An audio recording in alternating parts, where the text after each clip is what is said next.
नमस्कार। अगर आप एक टीचर बनने की तैयारी कर रहे हैं तो आज का ये विषय आपके लिए बेहद ज़रूरी है। हम बात करने जा रहे हैं एजुकेशनल साइकोलॉजी के एक बहुत ही संवेदनशील टॉपिक पर, स्लो लर्नर्स, यानी कि वो बच्चे जो थोड़ा धीरे सीखते हैं। और एक टीचर के तौर पर इन बच्चों को ठीक से समझना और उनकी मदद करना, ये हमारी सबसे बड़ी जिम्मेदारियों में से एक है। तो आज के इस सेशन में हम क्या क्या समझेंगे? सबसे पहले कि ये स्लो लर्नर्स असल में होते कौन हैं। फिर हम जानेंगे कि उनके सीखने की रफ्तार धीमी क्यों होती है और क्लासरूम में उन्हें रोजमर्रा में क्या क्या मुश्किलें आती हैं। और सबसे जरूरी बात, एक टीचर के नाते हम क्या कर सकते हैं, हमारी भूमिका क्या है। तो चलिए सबसे पहले ये समझते हैं कि हम धीमे सीखने वाले कहते किसे हैं। क्योंकि देखिए, जब तक हम समस्या को सही से पहचानेंगे नहीं, तब तक सही समाधान भी नहीं ढूंढ पाएंगे, राइट? इस टॉपिक को एक सवाल से शुरू करते हैं।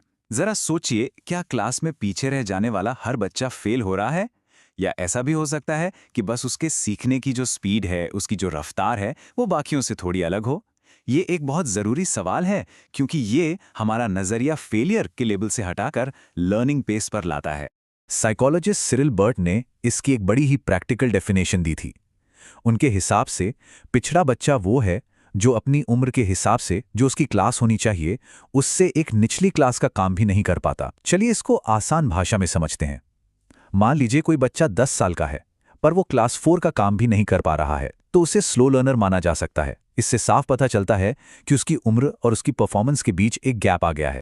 यहाँ पर एक बहुत बड़ी गलतफहमी को दूर करना बहुत जरूरी है। देखिए, स्लो लर्नर और मेंटली रिटार्डेड, ये दोनों एक चीज नहीं है। एक स्लो लर्नर वो है जिसकी परफॉर्मेंस उसकी कुदरती काबिलियत से कम है। हो सकता है उसका आईक्यू एवरेज हो या उससे ज्यादा भी हो। असल प्रॉब्लम उसके पोटेंशियल और परफॉर्मेंस के बीच के गैप में है। वहीं दूसरी तरफ मेंटल रिटार्डेशन एक डेवलपमेंटल कंडीशन है जिसमें आईक्यू 70 से कम होता है और सोशल स्किल्स में भी कमी होती है। तो फिर क्लास में इन बच्चों को पहचानेंगे कैसे?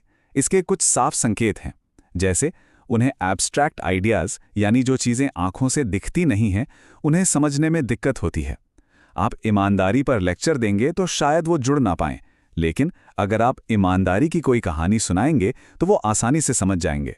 उन्हें हिदायतें बार बार देनी पड़ती हैं और वो एक कॉन्सेप्ट को, जैसे मैथ्स का कोई फॉर्मूला, अलग अलग सवालों में इस्तेमाल करने में काफ़ी स्ट्रगल करते हैं। अब सवाल ये उठता है कि ऐसा होता क्यों है, कोई बच्चा धीरे क्यों सीखता है? देखिए, ये समझना बहुत जरूरी है कि इसके पीछे कोई एक वजह नहीं होती, बल्कि कई सारे फैक्टर्स मिलकर बच्चे की सीखने की स्पीड पर असर डालते हैं। स्लो लर्निंग की वजहों को हम मोटे तौर पर 3 कैटेगरीज में बांट सकते हैं: फिजिकल, होम एनवायरनमेंट और स्कूल एनवायरनमेंट। हो सकता है बच्चे की सेहत ठीक न रहती हो या उसे बहुत ज्यादा थकान महसूस होती हो। घर का माहौल भी बहुत बड़ा असर डालता है, जैसे घर में पढ़ने की शांत जगह न मिलना या फिर कोई तनाव होना। और आखिर में स्कूल का रोल भी है, जैसे पढ़ाने का बोरिंग तरीका या फैसिलिटीज की कमी, ये भी बच्चे को पीछे कर सकती है। इन वजहों को जानने के बाद अब जरा उस बच्चे के नजरिए से सोचते हैं। एक क्लासरूम में उसे रोज किन चैलेंजेस का सामना करना पड़ता होगा?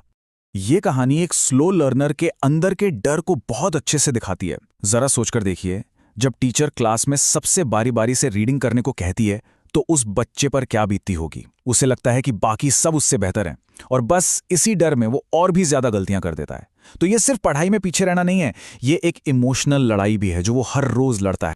बार बार फेल होने का एक बहुत गहरा साइकोलॉजिकल असर होता है, जिसे लर्न्ड हेल्पलेसनेस कहते हैं। ये एक ऐसी स्थिति है जब स्टूडेंट ये मान लेता है कि वो चाहे कितनी भी कोशिश कर ले, कुछ बदलने वाला नहीं है। इसके 3 बड़े साइड इफेक्ट्स होते हैं। पहला, मोटिवेशन पूरी तरह से खत्म हो जाता है, क्योंकि उसे लगता है कोशिश करना ही बेकार है। दूसरा, सीखने की प्रैक्टिस ही छूट जाती है, जिससे वो और ज्यादा पीछे हो जाता है। और तीसरा, वो एंग्जाइटी और डिप्रेशन का शिकार भी हो सकता है। तो एक टीचर के तौर पर हम इन चुनौतियों से कैसे निपट सकते हैं? अब जब हम प्रॉब्लम को समझ चुके हैं, तो चलिए इसके सॉल्यूशन की तरफ बढ़ते हैं। एक सपोर्टिव क्लासरूम बनाने के लिए हमें एक सिस्टमैटिक अप्रोच अपनाना होगा। सबसे पहले सही डायग्नोसिस जरूरी है, यानी हर बच्चे के पीछे रहने की असली वजह को पहचानना, फिर उसी के आधार पर उसे इंडिविजुअल अटेंशन देना। इसके साथ ही हमें करिकुलम को इंटरेस्टिंग बनाना होगा। को करिकुलर एक्टिविटीज जैसे स्पोर्ट्स या आर्ट में उन्हें सफल होने का मौका देना होगा, ताकि उनका कॉन्फिडेंस बढ़े। रट्टा मारने की जगह हमें सीखने के क्रिएटिव तरीके अपनाने होंगे। इन सभी प्लान्स और स्ट्रैटेजीज के केंद्र में आप हैं, द टीचर। आपकी भूमिका सबसे ज्यादा इंपॉर्टेंट है। आप ही वो इंसान हैं जो इन बच्चों की जिंदगी में एक पॉजिटिव बदलाव ला सकते हैं। एक टीचर के तौर पर आप क्लास में कई छोटी छोटी लेकिन बहुत असरदार चीजें कर सकते हैं। जैसे अगर किसी बच्चे को देखने में दिक्कत है तो उसे आगे बिठा दीजिए ताकि वो बोर्ड ठीक से देख सके। उन्हें थोड़ा एक्स्ट्रा इंडिविजुअल गाइडेंस दीजिए। पढ़ाने के लिए इंटरेस्टिंग मेथड्स का इस्तेमाल कीजिए। और हाँ, सबसे ज़रूरी बात, कभी भी उन्हें डांटना, मजाक उड़ाना या कोई सज़ा देना ये सब नहीं करना है। आपका प्यार, आपका धैर्य और आपकी सहानुभूति ही आपका सबसे बड़ा टूल है। चलिए, अब तक हमने जो भी डिस्कस किया है उसके सबसे इंपॉर्टेंट पॉइंट्स को जल्दी से एक बार दोहरा लेते हैं ताकि ये बातें हमें हमेशा याद रहें। सबसे ज़रूरी बात जो याद रखनी है वो ये है कि स्लो लर्निंग स्पीड के बारे में है, पोटेंशियल यानी काबिलियत के बारे में नहीं। इन बच्चों में एबिलिटी होती है, बस उनकी रफ्तार अलग होती है। इसकी कई वजह हो सकती हैं और उन्हें एक टीचर से सहानुभूति, धैर्य और एक इंडिविजुअल अप्रोच की ज़रूरत होती है। इस सेशन को ख़त्म करने से पहले मैं आपके लिए एक सवाल छोड़ रहा हूं। एक फ्यूचर टीचर के तौर पर आप अपने टीचिंग मेथड्स को कैसे बदलेंगे ताकि आप हर स्टूडेंट तक पहुंच सकें, चाहे उसकी सीखने की स्पीड कुछ भी हो? इस पर ज़रूर सोचिएगा। धन्यवाद।